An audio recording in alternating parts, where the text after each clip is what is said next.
Does the chat? All right. So I need y'all opinion. So do y'all think that the Madden curse is real or not? Let me know. What do y'all think?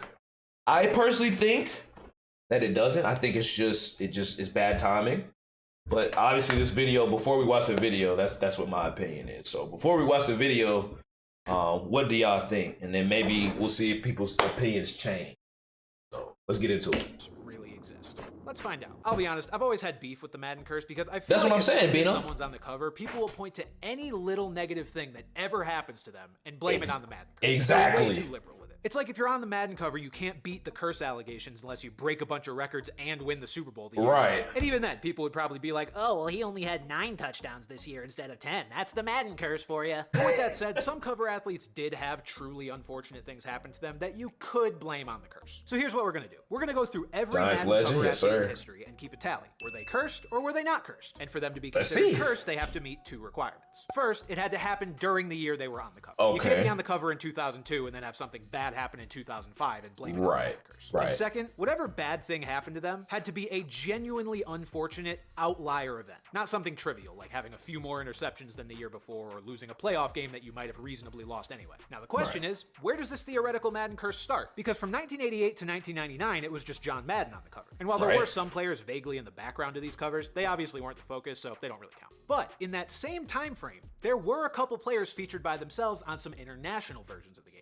And really? I didn't know that. This is where the Madden curse started, specifically with Garrison Hurst on the international cover. Oh, shit. But I have a few problems with this. You wanna know what's crazy? Garrison Hurst went to UGA the same time my mom did. So like my mom knows Garrison Hurst.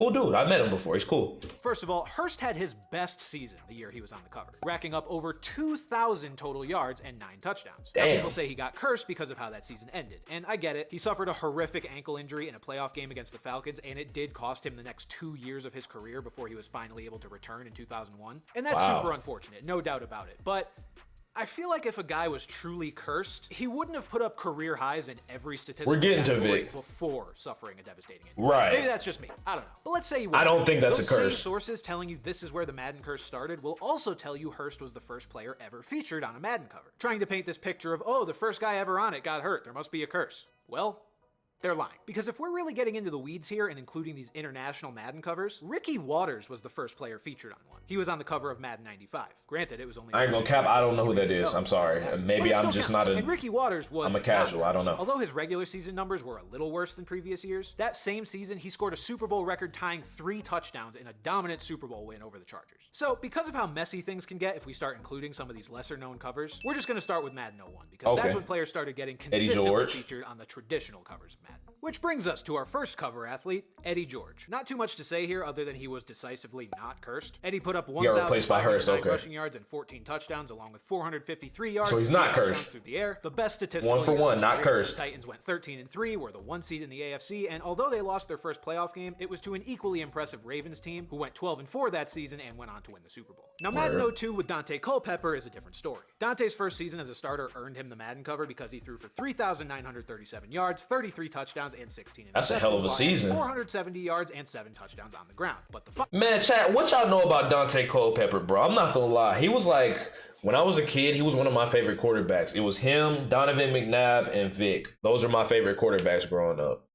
Obviously because they look like me, but those are like my 3 favorite quarterbacks growing up. What y'all know about Dante Culpepper, man? Vikings legend. Following season, the one where he was on the cover, didn't go as well. Culpepper played 11 games, throwing just 14 14 UCF, I didn't know that. 13 interceptions before missing the last 5 games of the season with a knee injury. Considering the incredibly hot start to his career and the equally incredible fall off the year after, I think it's fair to say Culpepper was cursed. Marshall Faulk graced the cover of Madden 3, and a lot of people will swear he's a curse victim because he put up 5 straight 1,000-yard seasons and then finally missed that mark the year he was put on the cover. Now look, I know falling off a statistical cliff the year you get put on the cover isn't exactly a great look if you're trying to argue against the curse, but Marshall Faulk was 29 in the 2002 season. Oh God, we talk about running running backs today as if they're dust once they turn 27, let alone 2 decades ago. That's why I'm going to say Marshall Faulk was not cursed. He was just beaten by the only undefeated entity in all of sports. Father Time, or Daddy Clocks as I like to call him. Next up, Daddy Clocks is crazy. The most infamous player in Madden history, Michael Vick. He was put on the cover of Madden 04 after his first full season. I didn't know Brandon Marshall went there too. 2,936 yards, 16 touchdowns, and 8 interceptions, along with 777 yards and 8 touchdowns on the ground. Okay.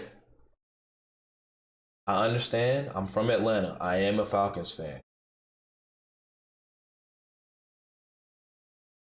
Michael Vick should pay royalties to how Madden makes him out to be. I'm not calling Michael Vick ass, but Madden, obviously this game, and so like they capitalize off of Madden 04, and like especially in like Ultimate Teams and everything like that, they make him out better than what he was. I'm not saying he was ass, but he also was not as good as what Madden be making him out to be. That's what I'm trying to say.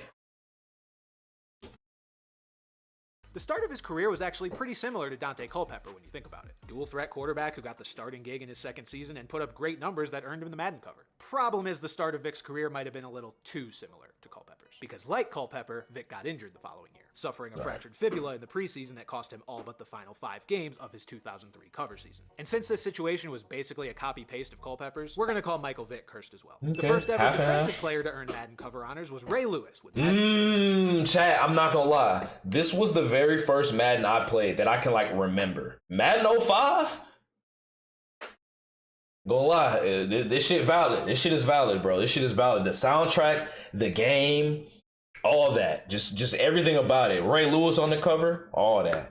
And man got away with murder. Hey, we're not gonna talk about that, man. I don't, you know what I'm saying? I don't know enough about that shit to be like. First team All-Pro. He finished 5th in Defensive Player of the Year voting. And while the Ravens did miss the playoffs, that wasn't really out of the ordinary. 06 on the PS2. 2002 to 2005, they only made the playoffs. I played 05 so yeah, on definitely Xbox. No curse here. Now, yeah, no curse with Ray Lewis. A terrible injury-riddled 2005 season, but that's why I specified. In order for it to qualify as the Madden curse, it has to happen. McNabb fan word. It can't just be indefinite. Otherwise, you could say the Madden curse is to blame and one of these guys breaks their hip in the nursing home in 40 years. Madden 06 featured Donovan McNabb, and he was probably cursed. McNabb was beefing with Terrell Owens and had a bunch of injuries, including a sports hernia, thumb issues, and a groin injury that would ultimately require surgery and end his season. He still had pretty good numbers for the games he did play. His 2000. Isn't this the game they had the little vision cone in? On pace for a career year in that department. Wow. A lot, but the universe and quite possibly the Madden curse had other plans. Sean Alexander got the nod for Madden 07, and while this is a pretty similar situation to Marshall Faulk, I'm willing to meet the curse truthers in the middle here because Sean Alexander, underrated.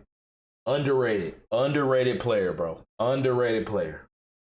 Very underrated player. I feel like he was not appreciated enough during his era just because of all the other running backs that were in the league. I think he was truly underappreciated. While it's true that Sean Alexander was the same age as Marshall Faulk was entering his Madden cover season, 29, aka old as dirt, Alexander suffered an injury that was a little more of an anomaly than anything that happened to Faulk. Faulk missed at least 2 games in 3 straight seasons, the third of which was his Madden cover season. So it wasn't unusual for him that's crazy, Daryl. Injury here and there. Alexander, on the other hand, had never missed a game due to injury in his career before breaking his foot early in the 2006 season. He only missed 6 games and was very productive when he returned, but breaking a foot after 6 consecutive fully healthy seasons, that's a little cursy if you ask me. I refuse to call Vince Young cursed because he wasn't very good to begin with. In the NFL, that is. Not talking college. Vince got put on the Madden cover after a rookie season where he threw for 2,199 yards, 12 touchdowns, and 13 interceptions.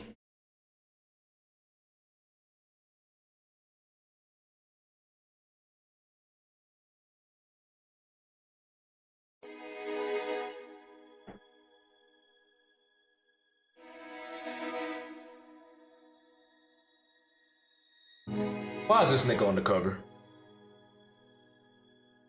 I understand what they was trying to do because, you know, the Vince Young, Texas, they won the Rose Bowl. He's a hyped up player. Why the fuck is he on the cover? This is not. This is invalid. You can't. If you have a season like this, the Madden curse. I'm not gonna lie. It just don't work. It can't work. It can't work. He had an ass season. They put him on the cover. Like, come on. Come on. He had a mental breakdown. He gonna get into it. He gonna get into it. Should be on the cover next. Because he's so. That's what I'm saying. He's marketable. That's exactly what I'm saying. Now, the redeeming factor was his rushing ability, because he also had 552 yards and 7 touchdowns on the Okay, that's all right, you know what I'm saying? But 12 touchdowns to 13 interceptions as a quarterback is crazy. But I'm sorry, but to be fair, he already has a negative touchdown to interception ratio. I'm not going to be surprised or blame the Madden curse when he does the same thing the following exactly. Year. Of course, he threw for 9 touchdowns and 17 interceptions during his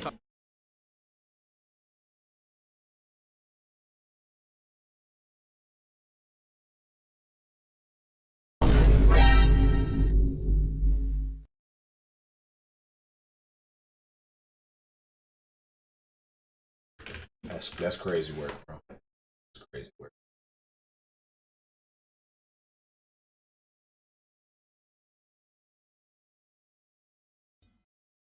Falling. Oh. That wasn't what I was trying to do. Although he might have shown more flashes his rookie year as opposed to his sophomore year when he was on the cover, it's not my fault. Quarterback stayed bad. Brett Favre was on the cover of Madden 09. My fault. I didn't mean to do that. My fault. As a Jet because he wanted to make things difficult. I did not know that, Fonte. People will point to his shoulder injury and his league-leading 22 interceptions as reasons he was cursed. But he was already throwing interceptions. He got hurt. He's 39, and he led the league in interceptions multiple times before this. Exactly. The 2008 season, even though it was his first, it's not an anomaly. It was just par for the course for Brett Favre.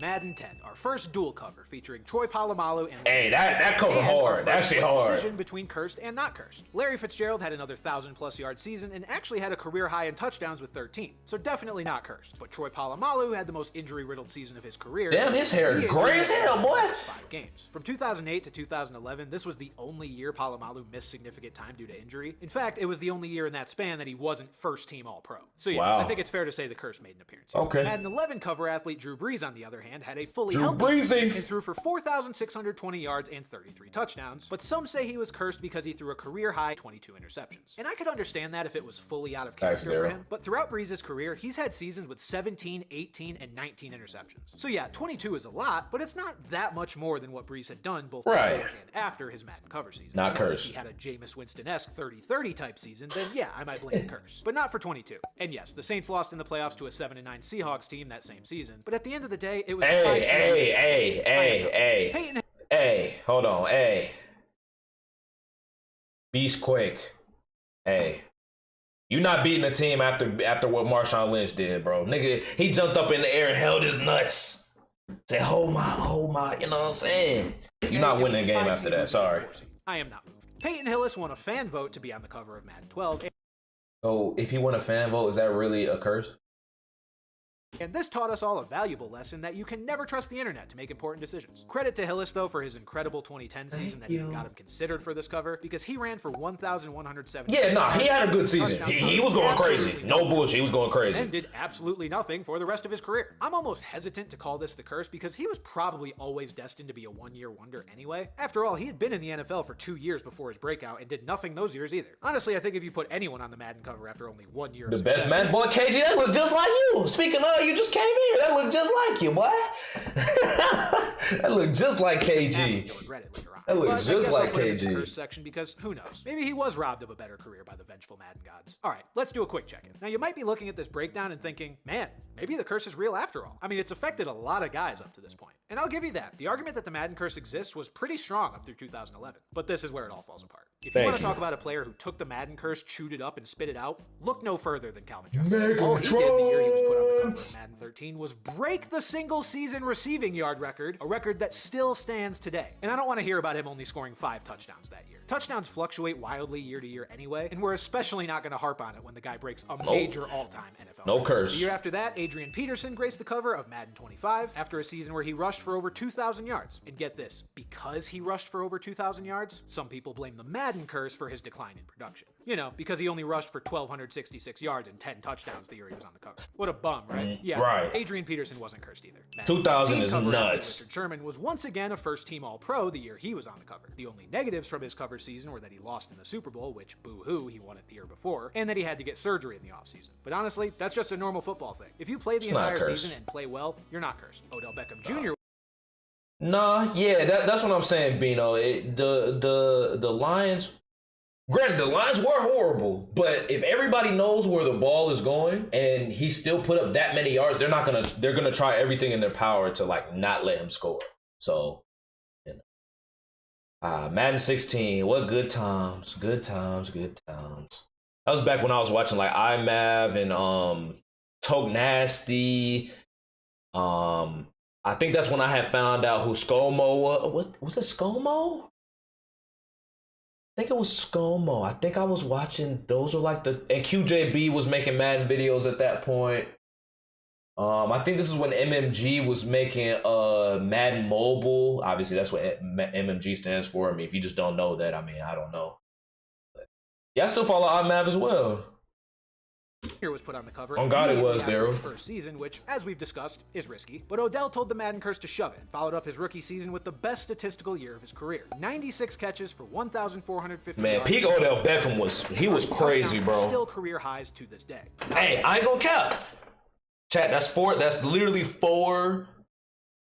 That's 4 covers in a row, no curse. All right, so that's 4 curse breakers in a row, but it's not all sunshine and roses. Rob Gronkowski was on the cover of Madden 17 and dealt with multiple injuries that season. Yeah. 8 games where he put up 540 yards and 3 touchdowns. Now, this wasn't exactly unheard of for Gronk. He had a similar season in 2013, so I'm hesitant to blame the Madden curse for this, especially since it's been dormant for at least 4 years by this point. Right. But he was first team All-Pro in the 2 seasons leading up to this injury-riddled year, so for the sake of this video, we'll put it in curse, yeah, okay. Tom Brady finally got his first Madden cover with Madden 18. A little weird that it took so long, but whatever. And he also stomped on the curse's face, throwing for a league-leading 4,570 yards, along with 32 touchdowns and 8 interceptions, en route to winning MVP. OBJ may be the most overhyped ever. LOL, he didn't do nothing past first like 2 years. Thank you, Bino. He kept getting injured, and he was never the same. So, if you want to say he's overhyped, sure. But then at that point, you're saying, like, your argument would be like D Rose was overhyped because and then he ended up getting, he ended up getting injured and never was the same type of thing. Injuries happen. Yeah. Is he a Hoff? No, but I never said OBJ was a Hall of Famer. You went all the way to Hall of Famer. You can't just say OBJ wasn't like doing it like his first 4 to 5 years. He just ain't been the same because of injuries. There's a lot who do that, think about that, but again, just his influence on the game, bro. Everybody used to have that fucking the hair dyed and shit with that cut and all that, and yeah, he at his peak, if he didn't get hurt, OBJ would still be very good, man. He very good. Like it's one of those things where I think OBJ, like his impact transcended beyond football, which is kind of weird to say, but his impact transcended above football, in my opinion. So. Yeah.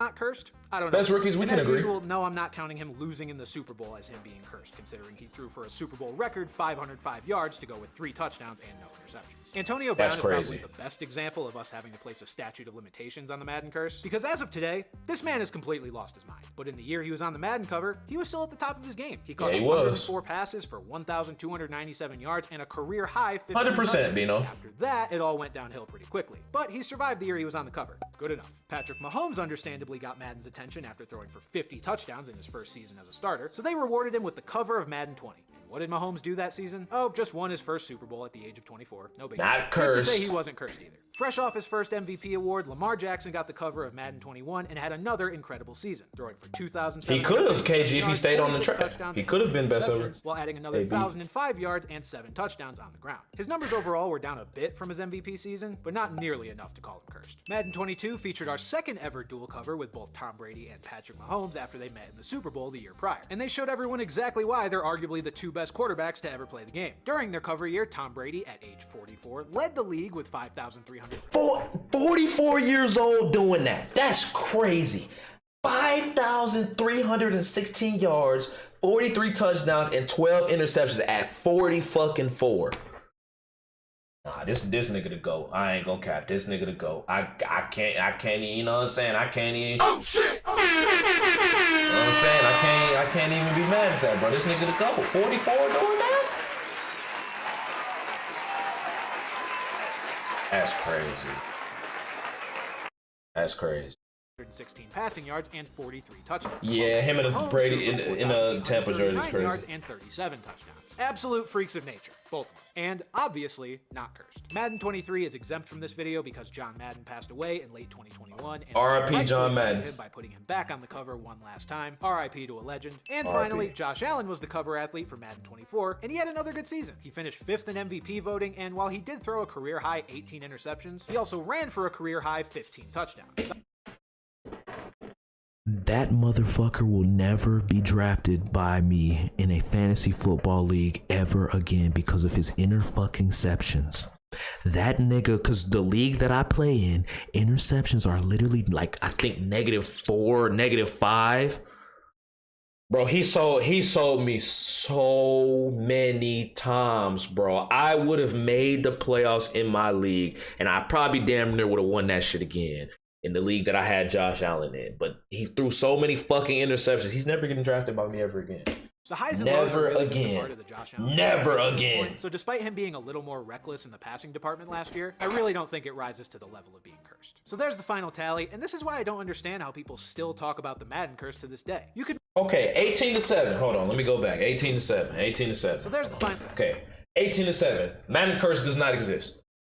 I said that at the beginning of the video. Madden curse does not exist. So like, the whole reason why we're watching this video was Christian McCaffrey just got announced for him being the Madden cover. People are like, "Oh, he's gonna get hurt. It's the Madden curse." Blah blah blah blah blah. The Madden curse has not hit anybody since Madden 17, and even then, Gronk has always been injury prone throughout his career. He's always been injury prone throughout his career. Trillville, I appreciate the rate of 13, man. Much love, much love. What's good, Cliffy, man? Appreciate the follow, Gerardo Master. I appreciate the follow, man. Appreciate the follow. I mean, he's 29 years old. Him getting hurt wouldn't shock anyone, but I mean, even then, I just like it's the whole same thing how he was saying with Marshall Faulk and who was the other dude? Sean Alexander. Sean Alexander, granted, he counted him as a curse, but like Marshall Faulk got hurt that year, and he was older. So like, if a running back gets hurt 29, 30, is that really a curse? Is that really a curse?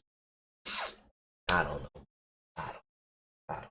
What's the vibes? We are reacting to if the Madden curse is real or not. I personally do not think so, but and you know, this video kind of puts it to rest, honestly. So it is what it is. Yeah, Gronk won a ring that year, exactly. How people still talk about the Madden curse to this day. You could make an argument that it existed back in the early 2000s, but even if it did, it's definitely been broken by now. Moral of the story, there is no Madden curse, at least not anymore. So Christian McCaffrey and 49er fans, take a deep breath. I'm not saying McCaffrey's gonna have a fully healthy season. That would be irresponsible of me to predict. I'm just saying if anything happens to him, it's because he's a 28-year-old running back that gets hit 50 times a game, not because of some curse. Let me know in the comments what you guys think of the Madden curse. Are you still believers, or did I manage to convince you that it's a bunch of baloney? And if you liked the video, do me a favor and click that like button, click that subscribe button, and ring that bell so you never miss an upload. All that stuff helps me out a lot. As always, thank you guys for watching. WVid. All right. WVid. So, I mean, all in all, man, obviously the Madden curse is not real. I actually think I'm going to upload this to YouTube, man. I think it would be silly of me to not upload that as a, you know, a reaction video. I kind of want to get back into uploading YouTube videos. I don't know how often I'm going to do it, but you know, it is what it is. Yeah, so we'll upload this and see what happens. I don't know. I might start doing more reactions. We'll see. All right, we'll see y'all in the next one. Peace.